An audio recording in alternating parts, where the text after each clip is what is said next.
Chosen one, lock your attention on this message right now. That restless feeling pulling at you, the one that won't let you sit still, won't let you sleep through the night, won't let you look away from this screen. Do not silence it. That is not anxiety. That is a divine summons. The enemy is working overtime right now for one reason and one reason only. He knows that what God has placed in your hands is about to change everything, and he is desperate to keep you distracted for just a few more days. It all ends now. The stalling, the second-guessing, the unexplained paralysis. But hear this clearly, because this is the part that matters most. It is not ending because circumstances changed. It is ending because God just issued you a direct command.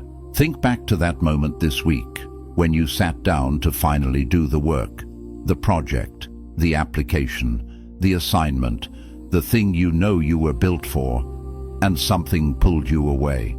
A notification, a wave of exhaustion, a voice that said tomorrow would be better.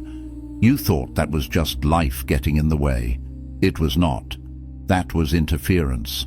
And the fact that you are still carrying that unfinished thing, still feeling the weight of it pressing on your chest, means the window has not closed. You are still in it. But the urgency has shifted. You did not stumble onto this message. The algorithm did not bring you here. God did.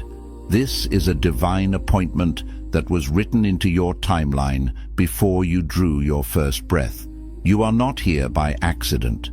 You are here because heaven needed to reach you before the moment passed. Stay until the very last word of this message, because in the next few minutes, I'm going to hand you the exact spiritual decree that breaks the spirit of delay off your assignment. I'm going to show you the moment you unknowingly activated your own stalling, not through failure, but through a test you did not know you were taking. And at the end, I am going to give you the declaration that seals your obedience and releases the blessing that has been held in suspension, waiting for you to move. Do not scroll away. The version of you that finishes what God started is on the other side of this message. If you leave now, you leave before the command is fully delivered. I know what the last 72 hours have felt like. The atmosphere around you has not just been busy, it has been thick. Heavy in a way that is hard to explain to someone who has not felt it. Maybe you have been moving all week but producing nothing, running from task to task, and still falling asleep at night with the specific feeling that the most important thing went untouched. Or maybe you have been completely still, frozen actually, staring at what needs to be done, knowing it is yours to do, but unable to take the first step without understanding why it feels so enormous. Or perhaps you woke up at 3 in the morning this week with a jolt, heart pounding, that unfinished work sitting heavy on your chest even in the dark, and you told yourself you would handle it in the morning, and then morning came and the weight only doubled. You feel suspended between the call and the completion, like you were handed something sacred and then lost the courage to carry it across the finish line. And in that suspension, the enemy has been whispering a very specific lie. He has been telling you that the delay is your fault, that you had your window and you hesitated, and now the timing is off. He has been replaying that moment when you put it down, that moment when you told yourself you were not ready, that moment when you chose rest over obedience, or distraction over discipline, and now he is using that moment as a weapon, telling you that because of it, God has moved on, that the assignment is now less anointed, that the opportunity is stale, that someone else has already done it better. But I need you to hear what the Word of God actually says about this moment.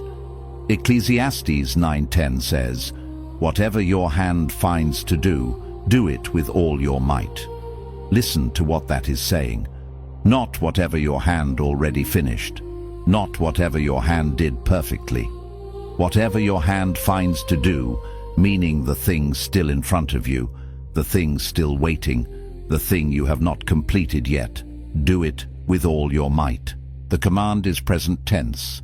God is not speaking to a past version of you who missed the moment. He is speaking to you right now, in this moment, about the work that is still alive and still assigned to your hands. The delay did not disqualify you. The delay was the preparation. The heaviness you feel around that unfinished work is not the weight of failure. It is the weight of divine urgency. It is heaven pressing down on your chest, not to punish you, but to mobilize you. God does not command dead assignments. He does not send summons to abandoned causes. The very fact that it still burns in you, the fact that you cannot shake it, cannot talk yourself out of it, cannot make peace with leaving it undone, that is not guilt. That is God. You thought the procrastination meant you were not ready. Let me reframe your reality right now. The waiting was not weakness. It was God holding the moment open long enough for you to receive the instruction. And this message is the instruction. The command has been issued. The work is still yours, and the time is now. Hit the like button if you feel this message found you at exactly the right moment. Drop a comment below. What is the one thing you know God has called you to finish? And what has been the loudest voice telling you to wait? Now let me tell you what actually happened in that moment when you put it down. Because there is a spiritual dynamic at work here that most people never get to see. And if you leave this message without understanding it, you will be vulnerable to the same interference the next time you try to move. So, stay with me, because this is where it gets precise. When God places an assignment in your hands, He does not just give you a task, He gives you a test. And the test is never about your talent. It is never about your ability to execute. The test is always about one thing. Will you move when heaven says move, even when the conditions are not comfortable, even when the timing feels inconvenient, even when no one is watching and no one is applauding, and everything inside you is screaming that you are not ready yet? This divine assignment is not merely a blueprint for action. It is a spiritual crucible, a refining fire designed not to burn you, but to burn away everything that is not authentically you. The world often measures success by visible results, by the applause of crowds, or by the perfect alignment of circumstances. But heaven operates on a different metric. This test, beloved one, is not a performance review of your skills, for God, who wove you in your mother's womb, knows every thread of your talent, every facet of your capability. He doesn't test your capacity. He tests your commitment to His timing, your willingness to step into the unknown purely on the strength of His word. It's about whether you will launch into the deep when the waters look turbulent, whether you will sow your seed in the desolate field, whether you will speak the truth when your voice trembles and the world prefers silence. It is about those moments when the internal landscape of your soul is a tempest, screaming that you are inadequate, ill-equipped, or utterly unprepared, yet the gentle, persistent whisper of the Spirit urges you forward. Will you trust the whisper more than the roar of your own perceived limitations, or the silent judgment of an unseen audience? This is the test of the heart, a testament to the unshakable faith that activates divine intervention. It's the moment where your faith moves from theory to tangible action, a demonstration that the voice of God carries more weight than the collective doubt of every earthly voice, including your own inner critic. This is the divine summons that bypasses logical analysis and calls directly to the spirit of obedience within you, demanding a response that transcends human comfort and convenience. And here is what makes this test so difficult. It does not feel like a test. It feels like wisdom. It feels responsible to wait. It feels spiritually mature to say, I need more time, more preparation, more confirmation. The enemy is far too intelligent to come at you with an obvious distraction. He does not tempt the chosen with laziness. He tempts you with reasonableness. He makes the delay sound like discernment. He makes the pause sound like patience. He dresses up fear in the language of faith and hands it to you like a gift, and you receive it because it sounds exactly like something God would say.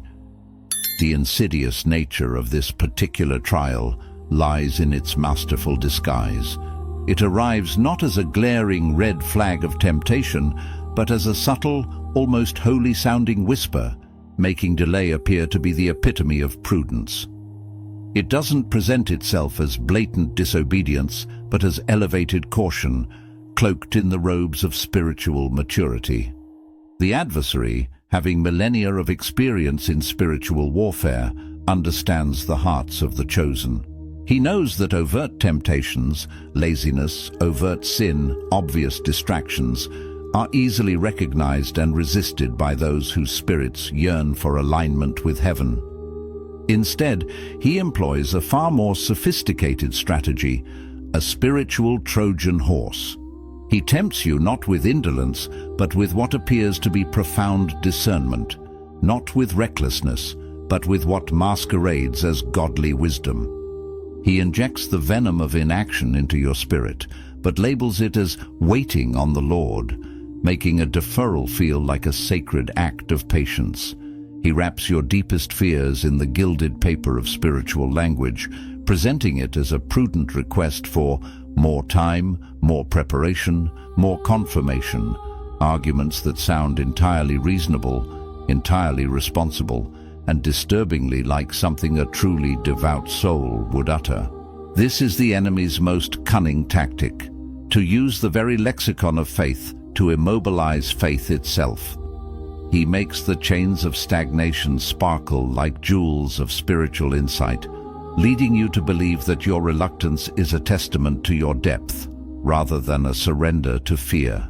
He whispers, "Surely God would want you to be absolutely certain, perfectly equipped, flawlessly prepared," thereby twisting genuine spiritual prudence into a paralyzing perfectionism that prevents any forward movement. This false wisdom becomes a sophisticated prison, built not with visible bars, but with invisible threads of what if and not yet, effectively hijacking your divine momentum under the guise of spiritual integrity. Think of Moses at the burning bush. Here is a man who spent 40 years in the wilderness being prepared. 40 years of silence, obscurity, and what must have felt like irrelevance. And when God finally speaks, when the divine summons arrives wrapped in fire that does not consume, what does Moses do? He argues. He says, "Who am I that I should go?" He says, "What if they do not believe me?" He says, "I am not eloquent. I am slow of speech. I am slow of tongue." Moses is not being dishonest. He genuinely believes those things about himself. But God's response is not a pep talk. God does not say, "You're right, let me find someone more qualified." God says, "Who made your mouth? Was it not I? Now go." That is the sound of a divine command that does not negotiate with your self-assessment. Consider the ancient narrative of Moses, a man forged not in palaces of power, but in the desolate crucible of the wilderness. For 40 grueling years he traversed barren lands, tending sheep, lost in the vast expanse of obscurity. 40 years passed, a lifetime of silent anonymity, where his regal past as a prince of Egypt faded into the sands of memory, replaced by the humble existence of a shepherd. This long, arduous season must have felt like an eternity of irrelevance, a prolonged stripping away of any earthly identity or ambition. And then, from the heart of a burning bush, ablaze with fire that defied consumption, the voice of the Almighty shatters the 40-year silence. The divine summons, potent and undeniable, descends upon him. What is Moses' immediate response? Does he leap into action, invigorated by the power of the Most High? No, he argues. He quibbles with the divine directive, presenting a litany of perceived inadequacies. "Who am I," he questions, "that I should go to Pharaoh and bring the Israelites out of Egypt?" He then erects a shield of self-doubt. What if they do not believe me or listen to me? What if they say, "The Lord has not appeared to you"? Finally, he laments his lack of oratorical prowess. "O my Lord, I am not eloquent, either in the past or since you have spoken to your servant, but I am slow of speech and of tongue." Moses was not attempting to deceive God. His self-assessment was painfully real to him, etched into his soul by years of isolated introspection. But the Creator of the universe did not offer a comforting platitude or a motivational speech. He did not say, "You're absolutely right, Moses. Your perceived limitations are too great. Let me search for someone more polished, more confident, more articulate." No, the divine reply cut through every excuse, every self-imposed barrier with unyielding authority. "Who made man's mouth? Who makes him mute or deaf, seeing or blind? Is it not I, the Lord? Now therefore go, and I will be with your mouth and teach you what you shall speak." This is the thunder of a divine command, a declaration of sovereign power that utterly refuses to engage in negotiations with your human self-assessment, your perceived deficiencies, or the stories you've accumulated about yourself. It is the voice that reminds you that the very capacities you doubt were designed by the one who now calls you to use them. And here is what I need you to understand about Moses in that moment. His hesitation was not rooted in rebellion. It was rooted in something far more dangerous. It was rooted in a story he had been telling himself for 40 years. A story that said he was the wrong person, in the wrong place, at the wrong time. And the enemy had been reinforcing that story for 4 decades. So when the burning bush appeared, the interference did not look like opposition. It looked like humility. It looked like Moses just being honest about his limitations. But God saw through it immediately, because God never confuses genuine humility with agreement with the enemy's narrative about who you are. This is a critical insight, pivotal to understanding your own journey. Moses' initial reluctance, his earnest protestations, were not born of a defiant spirit or an unwillingness to serve. His heart, deep down, desired to align with God. Rather, his hesitation was anchored in something far more insidious, a spiritual malignancy that had taken root over 4 decades in the desert soil of his soul. It was a deeply ingrained narrative, a self-woven tapestry of inadequacy that declared him to be the wrong person for such a monumental task, existing in the wrong place for divine elevation, at precisely the wrong time for such a grand interruption. And for those 40 years, the enemy, ever the subtle architect of doubt, had been meticulously reinforcing every thread of that damaging story. He had whispered, "You're a forgotten fugitive, a murderer with blood on his hands, a failed leader, a man of stammering speech." These were not direct attacks, but insidious affirmations of Moses' own worst fears and self-perceptions. So, when the fiery manifestation of God's presence pierced the desert air, the spiritual interference that Moses encountered did not manifest as overt opposition or a demonic blockade. It appeared as a comforting, familiar cloak of humility. It felt like simple, brutal honesty about his limitations, a transparent admission of his perceived weaknesses. It felt spiritually mature to articulate his lack of eloquence, his historical failings, his unsuitability. Yet God, whose gaze penetrates the deepest recesses of the human heart, saw immediately past the veneer of self-effacement. He understood that genuine humility is a posture of submission to divine will, not an agreement with the enemy's disempowering narrative about who you are, what you're capable of, or what your destiny holds. God never mistakes a surrender to personal insecurity for true meekness.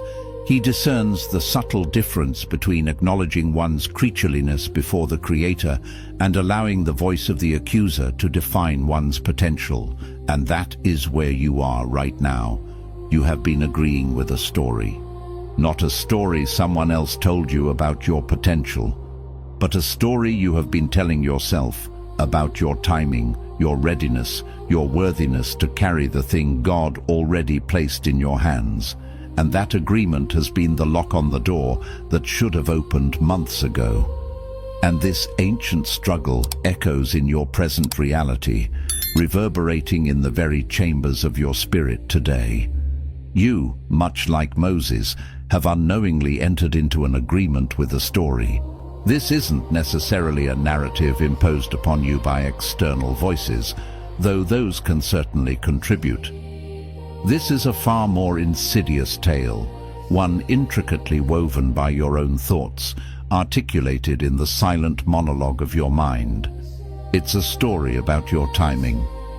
I'm not in the right season, the stars aren't aligned yet. It's a story about your readiness.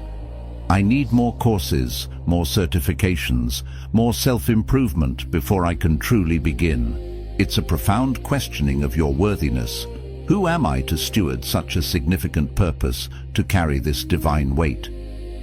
You've allowed past failures, perceived flaws, and a distorted reflection of your capabilities to construct a fortress of self-doubt. This internal narrative has become the very prison you inhabit, a self-imposed limitation that holds you captive. This unspoken, often unconscious agreement with these self-limiting beliefs has functioned as a formidable lock, fastening shut the door to the very opportunities, the very breakthroughs, the very divine mandates that should have been accessible to you not weeks, but months, even years ago. You possess the key, your identity in Christ, your divine calling, but the belief in the story has kept your hand from turning it. It's a spiritual paralysis, a stagnation born not of external force, but of internal consent. This agreement has transformed your destiny into a deferred dream, your purpose into a perpetual promise, always just out of reach because you've subconsciously consented to the narrative of not yet. But here's where it goes deeper, because breaking agreement with the story is only the first movement. And what's coming in just a moment, the thing beneath even that, is the layer that most people never reach. The layer that, once you see it, explains everything. Before we get there, let me give you something to hold on to as we move forward. The test you have been in is not a test of your discipline, it is a test of your identity. God is not trying to see if you can execute a task. He already knows what you are capable of. He designed your capability. He is testing whether you know it too. Because an assignment carried by someone who does not believe they were built for it will always stall. Not because the work is too hard, but because the carrier keeps laying it down every time the weight of it reminds them that it is real. But now we must descend further, beneath the surface of mere agreement with a story, into a profounder truth. For breaking that agreement, while crucial, is only the initial tremor of awakening. What unfolds next, in this very moment, is the bedrock truth, the subterranean layer that most never excavate. A revelation that, once grasped, illuminates the entire landscape of your struggle and clarifies every past delay. Hold this truth close as we venture deeper. The authentic nature of the test you've been navigating is not a measure of your discipline, your work ethic, or your capacity for self-exertion. No, the test you are in is a profound examination of your identity. God, the grand architect of your very being, does not need to assess your talent or your ability to execute a task. He imprinted those capabilities within you before you drew your first breath. He doesn't require proof of your potential. He himself authored it. The real question, the true essence of this test, is whether you know it too. Do you truly believe the divine blueprint of who you are? Do you stand in the conviction that you were specifically designed, meticulously crafted, and powerfully equipped for the very assignment He has placed in your hands? Because an assignment, no matter how divinely appointed, when carried by someone who harbors a deep-seated disbelief in their inherent capacity and divine suitability, is destined to stall. It's not the inherent difficulty or monumental scale of the task that causes the halt. No, it is the fundamental incongruence between the sacred weight of the assignment and the fragile, self-doubting hands that attempt to carry it.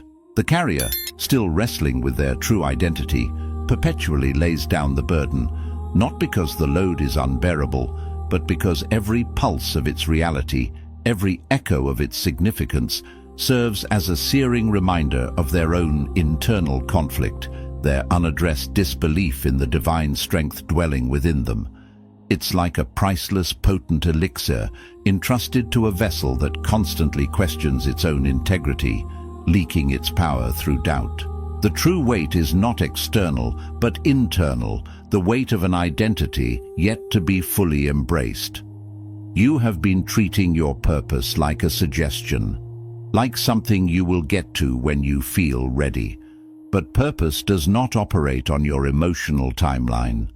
Purpose operates on a heavenly one, and heaven does not issue summons to people who are fully prepared. Heaven issues summons to people who are fully surrendered. There is a difference, and that difference is everything. This vital distinction illuminates the chasm between human expectation and divine operation. You have, perhaps unwittingly, relegated your sacred purpose to the realm of a mere suggestion, an optional endeavor you will eventually undertake when the mythical feeling of readiness descends upon you. You've placed your spiritual calling on a deferment plan, waiting for an ideal emotional climate, a surge of inspiration, or a perfect alignment of internal and external conditions. But divine purpose, beloved, is not subject to the mercurial tides of human emotion or the fluctuating state of your personal comfort. It does not wait for your feelings to align. Purpose operates on a heavenly timeline, a rhythm and a cadence established by the divine orchestrator, wholly independent of your subjective experiences. And here is a profound truth that shatters conventional wisdom. Heaven does not issue its momentous summons to individuals who are fully prepared, impeccably credentialed, or flawlessly confident. If that were the case, the rosters of divine purpose would remain perpetually empty, for who among us can ever claim such absolute readiness? Instead, heaven issues its weighty summons to those who are fully surrendered. There is a cosmic, immeasurable difference between being prepared and being surrendered, and that difference, my friend, is everything. Preparedness often implies an accumulation of resources, knowledge, and self-assurance, and "I can do this" rooted in personal ability. Surrender, on the other hand, is an emptying, a radical trust that declares, "I can't do this, but God can do it through me." It's a relinquishing of control, a humble submission to the divine will, even when the path is shrouded in mist and the destination unclear.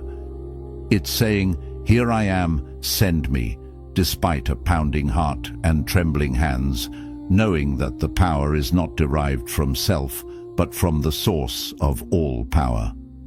This surrender opens the floodgates for divine anointing and supernatural enablement, something no amount of human preparation can ever achieve. This is where the real turning point begins. Because once you understand that you have been waiting for a feeling that God never promised you, the feeling of readiness, the feeling of certainty, the feeling that all the conditions have aligned perfectly, once you see that, something breaks open. That feeling you have been waiting for is not a prerequisite for obedience, it is a reward of it. You do not feel ready and then move. You move and readiness comes. This understanding marks the true genesis of your turning point, the pivotal shift in your spiritual journey. For too long, you have been held captive by the illusion of a promised feeling, the elusive sensation of absolute readiness, the comforting warmth of certainty, the deceptive expectation that all conditions must align perfectly before you can take the consecrated step. This waiting for an emotional green light, a subjective assurance that God never pledged as a precondition for your obedience, has been the very anchor holding you in stagnation. But once this truth crystallizes in your spirit, once you truly grasp that this sought-after feeling is a phantom, a figment of human desire rather than a divine prerequisite, something profound breaks open within you. It's like a dam bursting, releasing years of pent-up spiritual potential, like scales falling from your eyes, revealing a path you thought was hidden. That elusive feeling you've been chasing, that comfortable sense of being perfectly poised, is not the key that unlocks obedience. Rather, it is the magnificent reward of obedience itself. It is the fruit, not the root. You do not wait until you feel ready to move.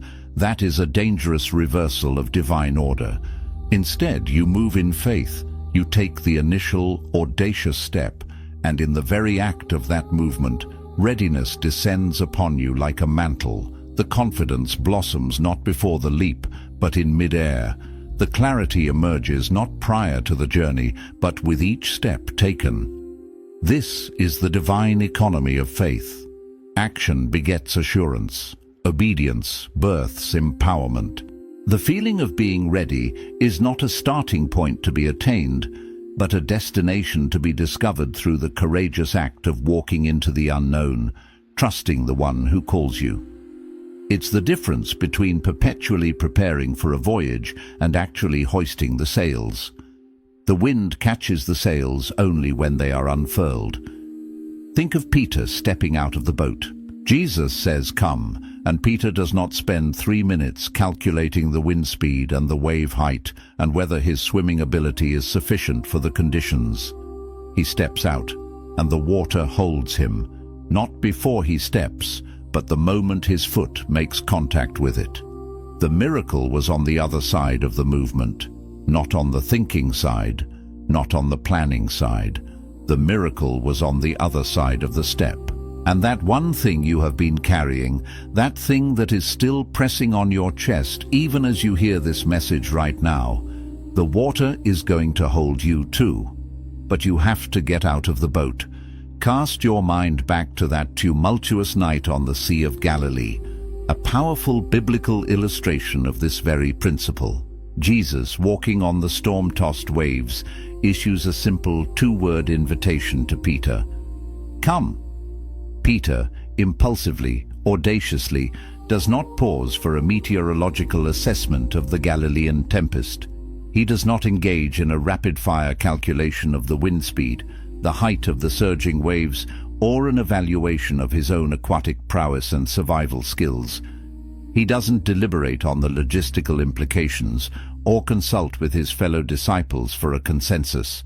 No. In an extraordinary act of immediate, faith-fueled obedience, Peter steps out. He pushes past the rational fears, beyond the apparent impossibility of the physics, and places his foot onto the churning, unstable surface. And what happens in that precise moment? The water, against all natural law, becomes solid beneath his feet. The miracle of sustained flotation does not precede his action. It manifests the very instant his foot makes contact with the impossible. The divine power that defied gravity was not activated on the thinking side of the boat, nor on the planning side, but on the other side of the audacious step. The breakthrough, the supernatural enablement, was a direct consequence of his movement. This profound truth resonates with the weight of the assignment you carry, that sacred purpose that continues to press upon your chest, a gentle but insistent reminder, even as these words reach your ears right now. Understand this with absolute clarity. The water is going to hold you too. The divine support you require is already ordained, already prepared, waiting to manifest. But the miracle cannot begin while you remain tethered to the perceived safety and familiarity of the boat of your comfort zone, the boat of your self-doubt, the boat of your what-ifs.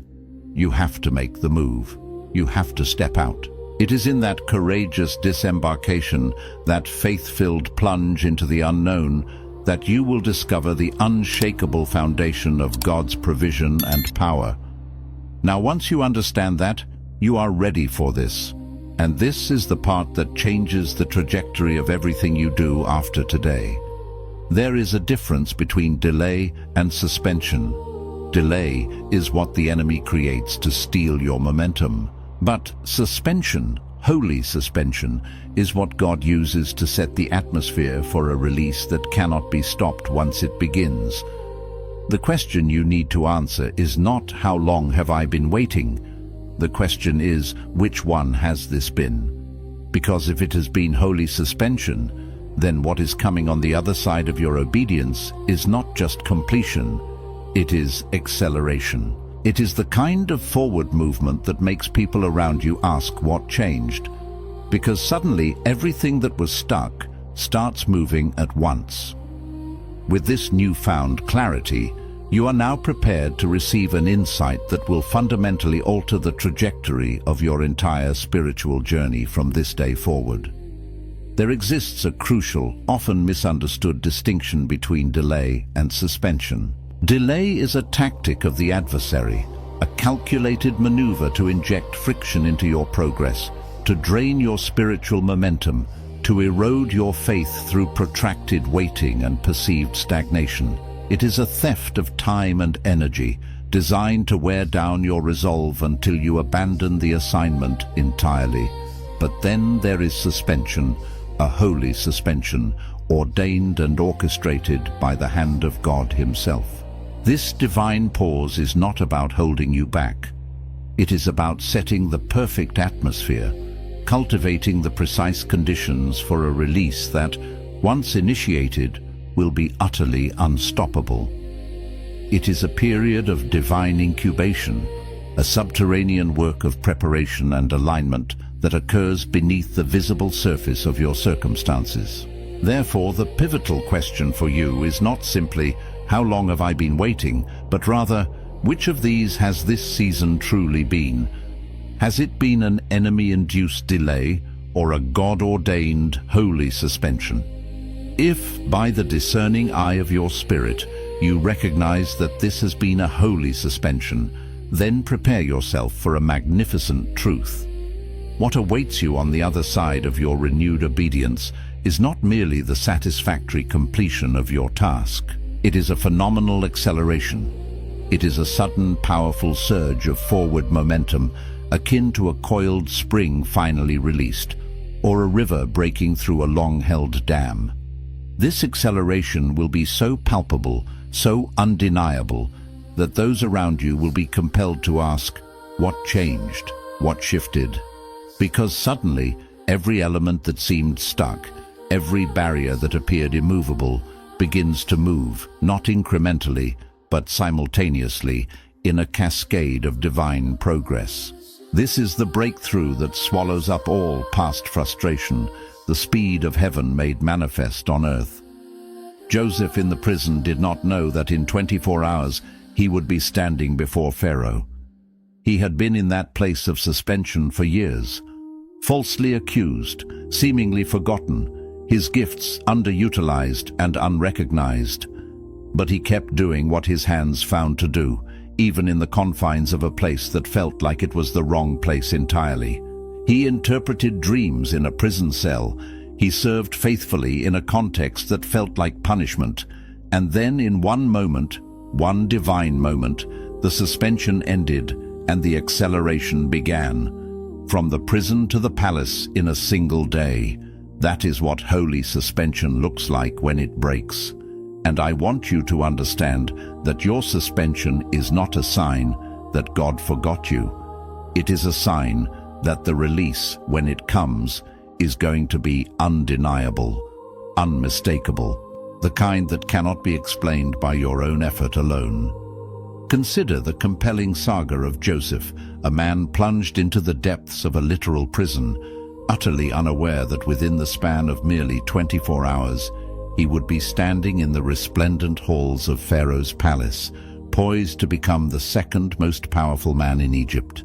He had endured a prolonged, agonizing season of holy suspension for years, Years marked by the sting of false accusations, the bitterness of being seemingly forgotten, his extraordinary God-given gifts lying dormant, underutilized, and unrecognized within the dreary confines of a dungeon. Yet, even in that dark, unjust place, a place that screamed, "This is not where you belong," Joseph never ceased to do what his hands found to do with excellence and integrity. He interpreted dreams for fellow prisoners, extending his prophetic gift even in the most unlikely of settings. He served faithfully, displaying unwavering character and diligence, even within a context that felt like punishment. And then, in a single, electrifying, divinely appointed moment, one swift, supernatural intervention, the protracted suspension shattered and the acceleration began. The transition was breathtaking, from the squalor of a prison cell to the opulent grandeur of a palace in a mere day, a testament to the speed and sovereignty of heaven. This, beloved, is the breathtaking power and suddenness of holy suspension when it breaks open. This is what it looks like when God moves. I want to implant this profound truth deeply into your spirit. Your current season of suspension, however long or uncomfortable it may feel, is not a chilling sign that God has forgotten you or that your purpose has been revoked.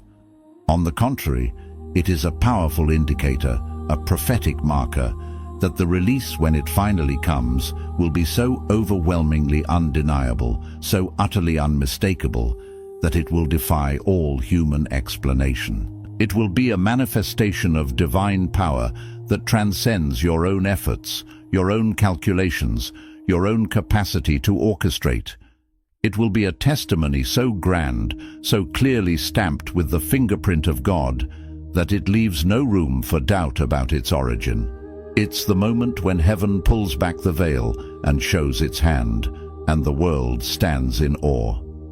But stay with me, because coming up is the one insight most people run from when they hear it. The thing beneath the delay that no one wants to look at directly.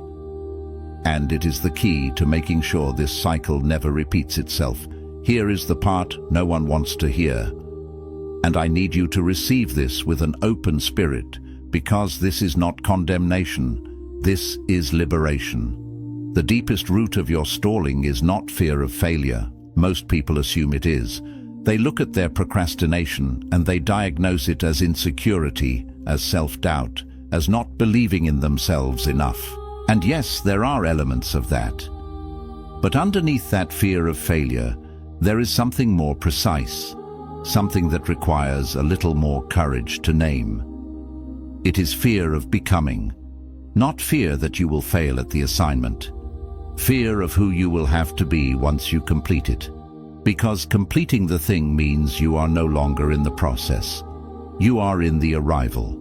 And arrival brings exposure. Arrival brings accountability. Arrival brings the very visibility you have been praying for. And somehow, without realizing it, also dreading. But hold fast, for we are about to delve into the most challenging, yet ultimately most liberating insight of all, the uncomfortable truth that many instinctively recoil from, the subterranean root beneath your persistent delays that few dare to examine directly. Yet, confronting this truth is the absolute key to breaking the cyclical pattern of stagnation, ensuring that this season of stalled potential never repeats itself in your life. This is the unvarnished truth, the part that strikes a nerve. I urge you to receive these words not with a spirit of defense or self-reproach, but with an open, receptive heart. For this is not a message of condemnation designed to burden you, but a powerful revelation intended for your profound liberation. While many assume that the deepest root of their stalling, their procrastination, and their inability to move forward is a simple fear of failure, a diagnosis often attributed to insecurity, self-doubt, or a lack of self-belief. And indeed, these elements frequently play a role. Beneath that surface, fear lies something far more precise, something far more existential, something that demands a greater measure of raw courage to name truthfully. It is profoundly the fear of becoming. It is not fundamentally the fear that you will spectacularly fail at the assignment itself, that your efforts will crumble into dust. No, it is the deep-seated, often subconscious fear of the person you will have to become once you successfully complete it. Because to complete the thing, to bring it across the finish line, signifies an end to the comfortable ambiguity of the process. You will transition from perpetually in progress to definitively in arrival. And arrival, beloved, comes with an undeniable set of new demands. Arrival brings exposure, drawing you out from the shadows of obscurity into the illuminating, sometimes uncomfortable light of public awareness. Arrival brings accountability, for with greater influence comes greater responsibility and a divine reckoning for the stewardship of your gifts. And crucially, arrival brings the very visibility you have perhaps earnestly prayed for, longed for, and diligently worked towards. Yet, in a hidden, unacknowledged corner of your heart, you have also been secretly dreading it. It is the fear of the spotlight, the weight of the crown, the awesome responsibility that accompanies the manifestation of your divine potential. You have been comfortable in the becoming. You have been comfortable saying, I am working on it. I am getting there. I am in the process. Because in the process, expectations are suspended. In the process, you still have room to be imperfect and unfinished and hidden. But arrival requires you to stand fully in what God said about you. And that is terrifying when a part of you still does not fully believe it. This is the subtle, seductive trap of the in-between. You have found a strange, almost deceptive comfort in the perpetual state of becoming, in the ongoing narrative of, I am working on it, I am getting there, I am still in the process. This protracted journey, this continuous state of striving and learning, offers a certain psychological safety. For in the process, the rigorous expectations of completion are subtly suspended. In the process, there remains ample room for imperfection, for mistakes, for being unfinished, for operating in a state of comfortable obscurity. You are allowed to be a work in progress, shielded from the full glare of judgment or the weighty mantle of accomplishment. But arrival, true, unambiguous arrival, demands something fundamentally different. It requires you to stand unapologetically, authentically, and fully in the truth of who God has declared you to be. It necessitates a complete embodiment of your divine identity, a confident occupation of the space He has ordained for you. And that, my dear one, is profoundly terrifying when a deep-seated, often unacknowledged part of you still grapples with doubt, still struggles to fully believe, to truly internalize the magnificent truth of God's unwavering word concerning your worth, your capabilities, and your ultimate destiny. The internal dissonance between who you perceive yourself to be and who God says you are creates a powerful resistance, making the very threshold of your triumph feel more like a precipice than a promised land. It's the unsettling sensation of donning a crown that feels too heavy, too large, too glorious for the person you still believe yourself to be. This is the hidden thing. This is the thing the enemy uses not to stop you from starting, but to stop you from finishing. He lets you begin. He lets you build momentum. He even lets you get close. And then, at the threshold of completion, He whispers the real lie. Not you cannot do this, but you are not ready to be who this makes you. This is the true stealth weapon of the adversary, the concealed maneuver of the enemy. His cunning strategy is not to prevent you from even beginning the divine assignment, for he often allows you that initial burst of enthusiasm, that spark of divine inspiration to ignite. He permits you to gather momentum, to invest your energy, to make significant strides, even to bring you tantalizingly close to the culmination of your efforts.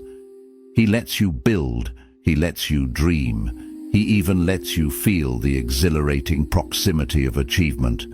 But then, at the very precipice, at the sacred threshold of completion, when the finish line is within sight, when the final act is poised to unfold, he unleashes his most potent, most insidious, and most damaging whisper. His lie at this critical juncture is not the crude, easily identifiable taunt of, "You cannot do this. You are inadequate." No, that lie is too obvious, too readily exposed. His real, devastating lie is far more subtle, far more tailored to the fears of the chosen heart. You are not ready to be who this makes you.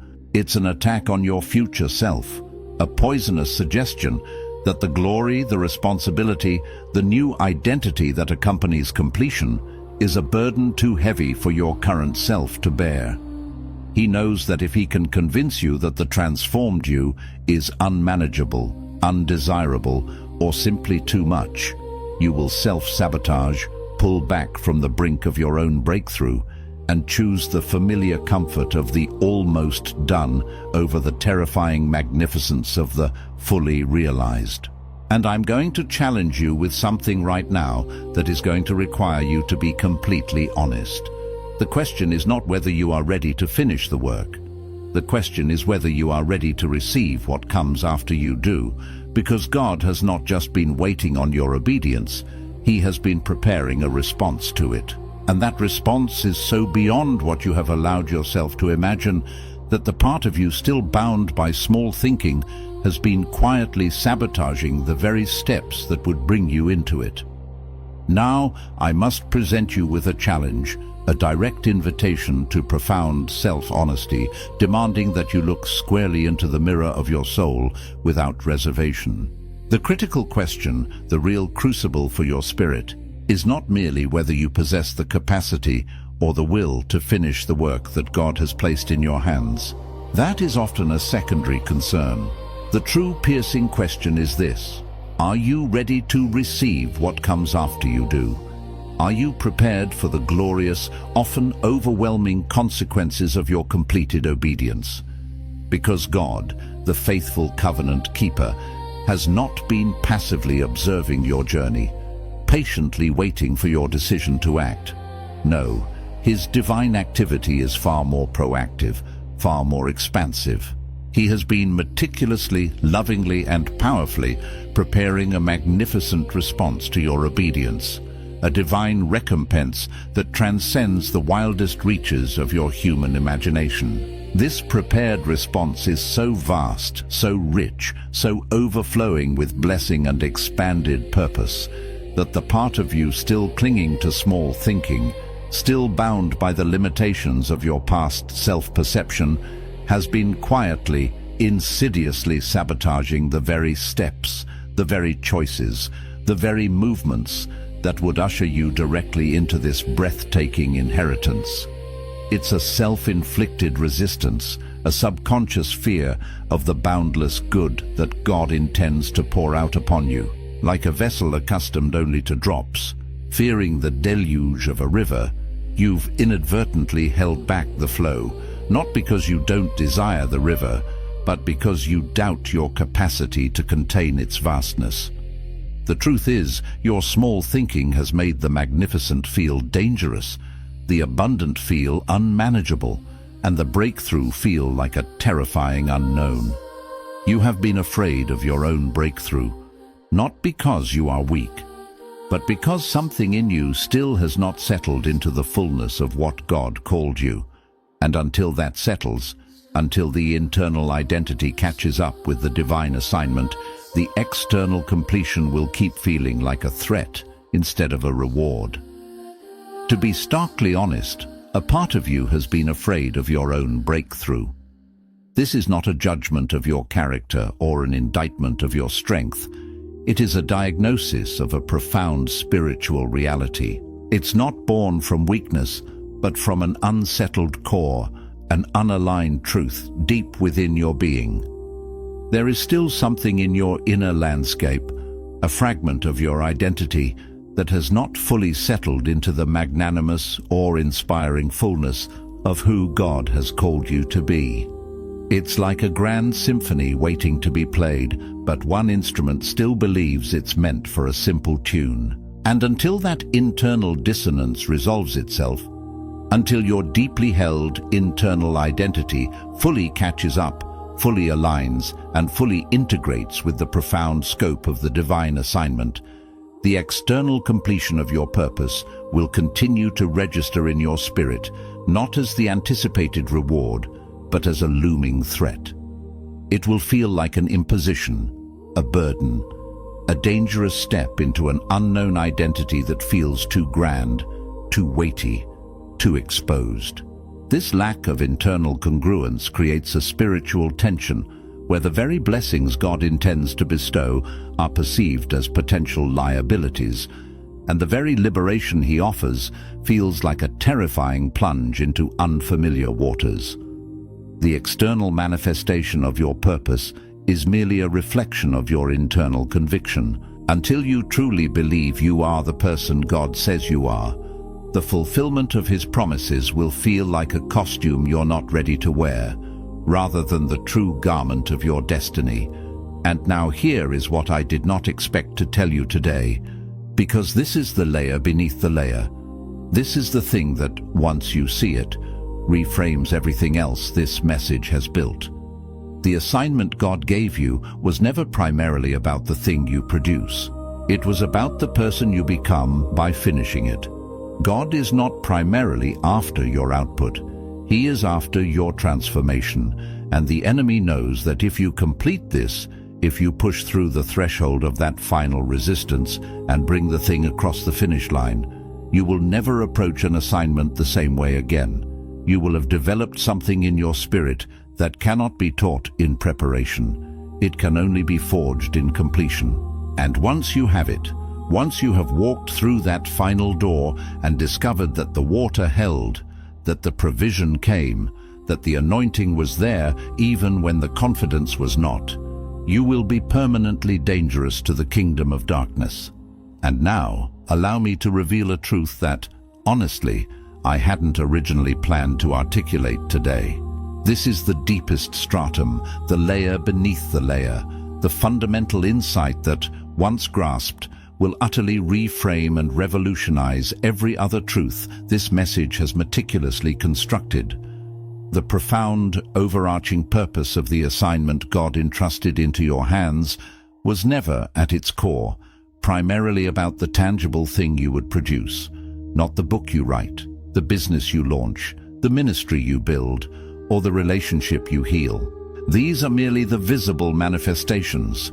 No, the divine objective was always, first and foremost, about the person you would become by finishing it.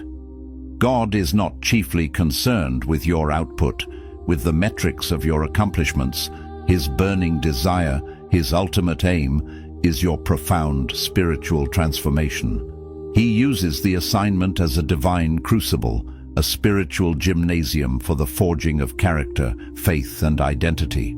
And the enemy, the ancient adversary of souls, understands this truth with chilling clarity.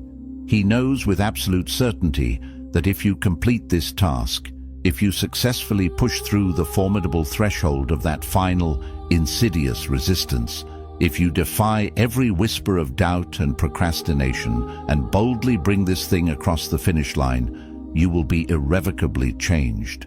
You will emerge as an entirely new version of yourself, one who will never again approach any subsequent divine assignment with the same trepidation or self-doubt.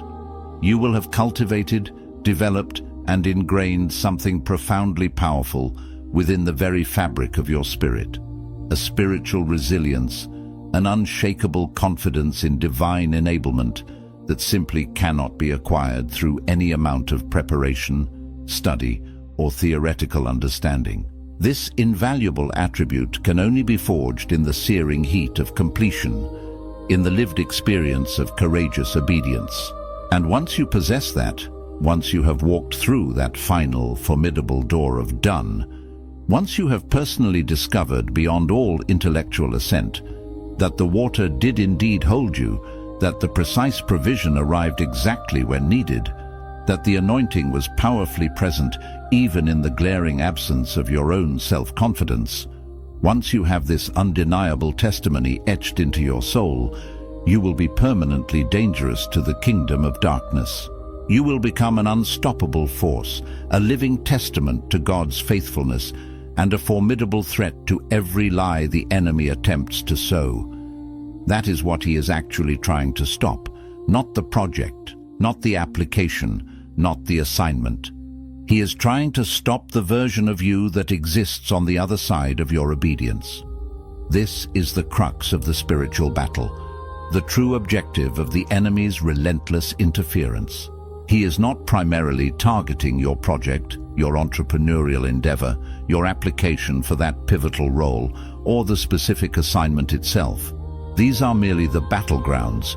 His ultimate insidious aim is to prevent the emergence of the version of you that stands radiant and fully realized on the other side of your courageous obedience.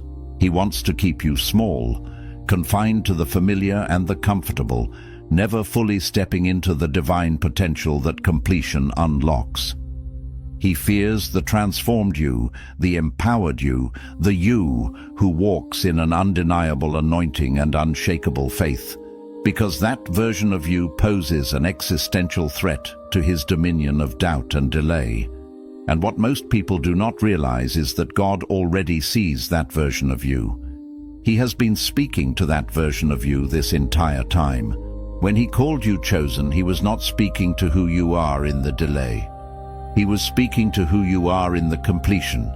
He calls things that are not as though they are, and he has been calling you finished, calling you faithful, calling you fruitful, while you were still sitting in the in-between, wondering why it felt like nothing was moving.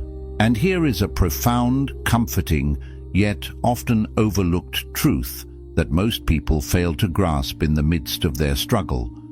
God, who inhabits eternity, already sees that radiant, completed version of you. From his eternal perspective, your transformation is not a future possibility, but a present reality. He has been speaking directly to that fully realized version of you this entire time, his voice reverberating through the ages, calling forth what is not yet manifest. When he etched your name into the book of life, when he declared you chosen before the foundations of the world, he was not speaking to the you riddled with self-doubt, paralyzed by delay, or wrestling with imperfection. He was speaking to the you who stands triumphantly in completion, draped in glory and unwavering faith. He is the God who calls things that are not as though they are, a powerful declaration of prophetic truth. He has been calling you finished, calling you faithful, calling you fruitful, speaking these divine realities into existence, even while you were still lingering in the uncomfortable, ambiguous territory of the in-between, wondering why it felt as if nothing was truly moving, why your prayers seemed to hang unanswered in the silent heavens. His vision transcends your temporal struggle, seeing past the apparent stagnation to the glorious culmination. It has been moving. In you, under you, around you. Heaven has been rearranging things on your behalf while you were still trying to find the courage to begin again. And now the rearrangement is complete. And the only piece that remains is your movement. Rest assured, beloved, it has been moving. Movement has been happening, not always visible to the naked eye, but powerfully effective in the spiritual realm. It has been moving in you, a profound reshaping of your inner landscape, a strengthening of your spirit, a deepening of your roots. It has been moving under you, the laying of unseen foundations, the strategic placement of divine support systems, preparing the ground for your next steps. It has been moving around you, an intricate cosmic orchestration of circumstances, synchronicity, and divine alignments. Heaven, in its infinite wisdom and boundless love, has been meticulously rearranging things on your behalf, shifting people, opening doors, closing others, aligning resources, and establishing perfect timing, all while you were still wrestling with your fears, still gathering your courage, still trying to find the strength to simply begin again. The divine stage has been set, the pieces moved into their optimal positions, and now, at this precise moment, the grand celestial rearrangement is complete. The intricate tapestry of preparation is woven. The only remaining singular and indispensable piece of this magnificent divine puzzle is your empowered, obedient movement. The ball is in your court, the final decision resting squarely on your willingness to step forth. So the final thing I will leave you with is this. There will be a moment, probably in the next 24 to 72 hours, when the opportunity to move will present itself again. The assignment will open itself up to you one more time. The window will crack, and in that moment, every familiar voice will rise. Every reason to wait will resurface. The exhaustion will be real. The uncertainty will be real. The feeling of not being ready will be absolutely real. And you will have to choose, in that moment, with all of that present and pressing, to move anyway. So, as we draw to a close, this is the final, urgent message I imprint upon your spirit. Mark my words, there will be a specific, undeniable moment, quite possibly within the next 24 to 72 hours, when the very opportunity you've been pondering, the very assignment you've been carrying, will present itself to you again. The door that seemed to be sealing shut will crack open once more, offering a sliver of light, a fresh invitation. The assignment will manifest itself, perhaps in a subtle nudge, a clear prompt, or an unexpected opening. And in that precise moment, when the window of opportunity widens, every familiar voice of doubt will rise within you. A chorus of past insecurities, echoing loudly in the chambers of your mind. Every logical-sounding reason to pause, to procrastinate, to defer, will resurface with renewed vigor, attempting to hold you captive. The very real exhaustion from your long journey, the genuine uncertainty about the outcome, the deeply ingrained feeling of not being ready, of not being enough. All of these sensations will be absolutely undeniably real and powerfully pressing upon your spirit. Yet, in that defining moment, with the cacophony of doubt surrounding you, with the weight of your perceived limitations heavy on your shoulders, and with the very real sensation of unreadiness coursing through your veins, you will face a profound, soul-defining choice. You will have to choose, against all internal resistance, against every external dissuasion, against the very truth of your immediate feelings, to move anyway. This is where faith becomes manifest, where divine power is activated through human will, not because you feel ready, not because the conditions are perfect, not because the fear has passed, but because God commanded it, because the window is still open, because the water will hold, because the version of you on the other side of that step is who you were always supposed to be. You will not make that move, because a sudden surge of confidence floods your being, banishing all doubt. You will not move because the conditions have magically become perfect, aligning in a flawless celestial symphony. You will certainly not move because the fear has miraculously dissipated, leaving you in a state of tranquil certainty. No. You will move anyway. You will move because the command was issued by the living God, whose word is the very foundation of creation. You will move because, despite the internal arguments, the window of opportunity is undeniably still open, a testament to divine grace and persistent invitation. You will move because the promise remains, etched in spiritual lore, that the water will indeed hold you, that the unseen hand of God will become your firm ground. And you will move, because the version of you that exists on the other side of that single courageous step of obedience is not a foreign entity, but the authentic, fully actualized, magnificent person you were always divinely designed and destined to be. This is your destiny calling, activated by your simple, profound yes. And you will not make that step alone, because what you felt pressing on your chest in the night was not just urgency. It was the hand of God. And that hand does not press you toward something it has not already prepared the way for. Let this truth be a comforting anchor in the storm of your resolve. You will not, for a single breath, make that courageous step alone. For what you felt stirring deep within your spirit, that insistent, powerful pressing on your chest in the quiet of the night, was not merely an amorphous sense of urgency, a fleeting emotional impulse. It was the tangible, guiding, empowering hand of Almighty God. It was His divine touch, His personal presence, beckoning you forward. And that omnipotent hand, the hand that shaped galaxies and formed mountains, does not press you toward a destination or an assignment for which it has not already meticulously, perfectly, and completely prepared the way. Every obstacle you perceive, every challenge that looms, every resource you believe is missing, God has already foreseen and divinely accounted for it. The path is already cleared, the provision already allocated, the victory already secured. Your step is simply the trigger that unveils what has already been established in heavenly realms. You are walking into a finished work, guided by an unfailing hand. Place your hand over your chest right now and declare this out loud wherever you are. I am not behind. I am not disqualified. I am not too late.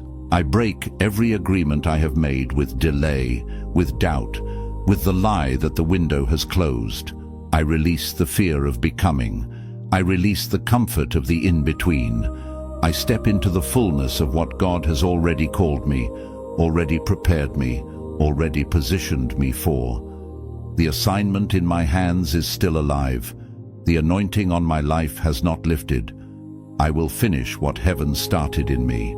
I move now, not in my own strength, but in the power of a command issued by the God who made my mouth, who ordered my steps, who has already seen me on the other side of my obedience. I am the chosen one who did not stop. I am the one who finished. And my breakthrough is not coming. It is here. I receive it now. If this message reached you today at the exact moment it was supposed to, I want you to do one thing. Go finish it. Whatever it is, go finish it. And when you do, come back and tell me what happened. Leave a comment that says finished or done or I moved, because that comment is a testimony, and testimonies carry power for the next person who needs to hear that the water holds. Subscribe if you want to stay in this space, because we are just getting started, and share this with someone who you know has been carrying something unfinished, because you might be the reason their moment finally arrives.